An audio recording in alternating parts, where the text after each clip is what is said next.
မနာလာခြင်းလို့ခေါ်ကြတဲ့ရာသီလာခြင်းဟာ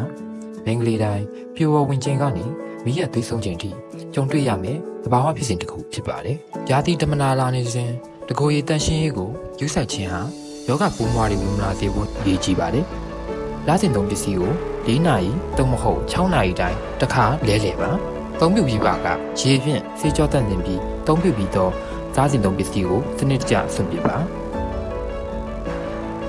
အရေးကြီးဆုံးကတော့ဓမ္မတာလာခြင်းနဲ့ပတ်သက်ပြီးတဦးနဲ့တဦးပွင့်လင်းစွာဆွေးနွေးတင်ပါတယ်။ပြည်ပဆိုင်ရာဓမ္မတာနေ့ခမ်းနားကိုမေလ28 2014မှာစတင်ပြီးကမ္ဘာတဝန်းတွင်ခမ်းနားစာကျင်းပခဲ့ပြီးဓမ္မတာလာခြင်းနဲ့ပတ်သက်ပြီးတည်တည်တိထိုက်တဲ့ဘူးသူတာတွေကိုမျှဝေကြပါတယ်။ဓမ္မတာလာခြင်းနဲ့ပတ်သက်ပြီးနှုတ်ဆက်မနေကြတော့ပဲအားလုံးတူတူကပါဝင်ဆင်နွှဲနိုင်စေဖို့လက်တွဲဆောင်ရွက်ကြပါစို့။